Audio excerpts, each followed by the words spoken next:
Salam alaikum wa rahmatullahi wa barakatuh. Je remercie tout d'abord à mes frères qui ont pu me donner l'occasion de s'exprimer ici devant vous, du groupe Quran et l'autre mouvement qui participe pour donner des opportunités sur Internet afin de sensibiliser la communauté djiboutienne dans les 4 coins du monde. Alors voilà, je profite en ce moment de partager certaines choses que j'avais toujours voulu faire depuis plusieurs années, mais surtout depuis 2011, l'année dernière, mais je n'ai pas pu. Mais aujourd'hui, l'opportunité est venue à partager avec mes frères certaines choses que j'aurais aimé partager. Voilà, donc je ne veux pas trop faire une introduction comme je l'ai déjà fait en langue somali, parce que les choses sur lesquelles je vais parler, il y a déjà de la documentation que je produis pour la télévision ici à Ottawa, de l'émission Pour tout l'amour du monde de Rogers en français. Alors je peux vous référer à aller voir pour ça, mais je vais juste introduire ces séries d'interventions que je vais faire dans le cadre de cette initiative dont je voulais partager depuis certains temps avec mes frères et sœurs de la communauté somalo-djiboutienne à Ottawa ou ailleurs.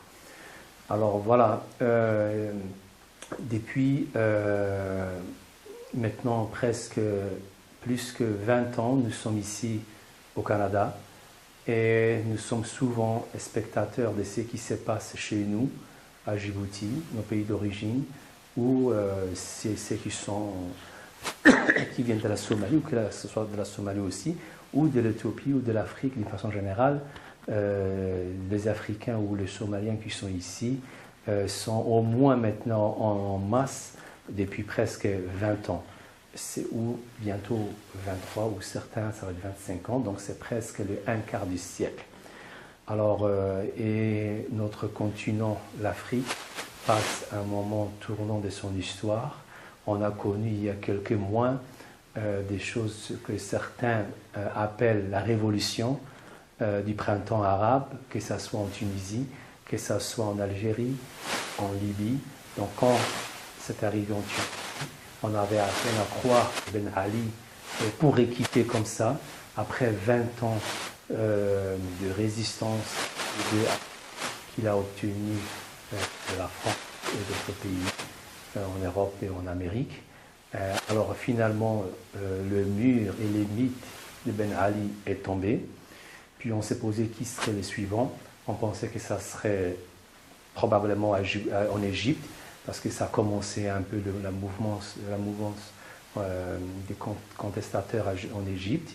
Mais encore, on a des difficultés de Hosni Moubarak, qui est beaucoup plus puissant et qui est appuyé par l'armée, qui est une des plus grandes forces de l'Afrique actuellement. Alors on aura de la difficulté aussi à imaginer, mais finalement, la plus grande surprise était de voir Hosni Moubarak de tomber. Et puis après, on s'est demandé qui serait. Certains de nos confrères ou nos concitoyens pensaient que ça serait à Djibouti, mais ce n'est pas le cas. Il y a eu quelques manifestations. Et puis encore, c'était la Libye. On sait ce qui s'est passé à la Libye, sans défendre la dictature de Kadhafi.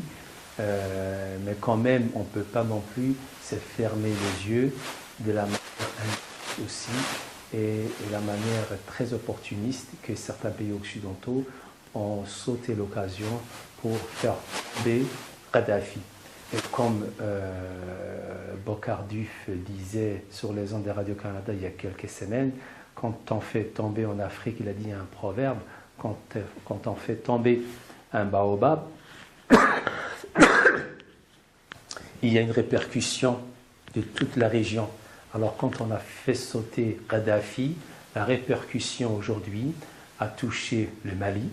On a entendu un coup d'État, on a entendu l'avancée des Touaregs qui est appuyée par des groupes littéralistes salafis.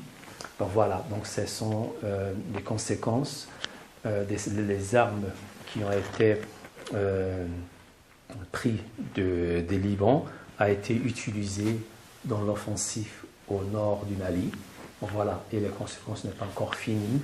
Aujourd'hui, on nous parle de groupes extrémistes, soi-disant littéralistes, en Somalie et ailleurs. Donc c'est comme en quelque sorte un renouveau de Al-Qaïda. Alors, je profite de ce moment un peu pour faire un petit un tour de vol un peu de ce qui se passe dans la région, en Afrique de façon générale, et pour revenir là où est-ce que j'aimerais revenir, qui est à Djibouti, ou que ce soit en Somalie, ou même en Éthiopie. Donc mes commentaires vont vers plutôt à Djibouti. Je suis intervenu récemment dans d'autres forums somaliens sur des questions somaliennes et qui concernent surtout le nord de la Somalie, tout en m'identifiant que mon appartenance actuelle est de la région, c'est de Djibouti.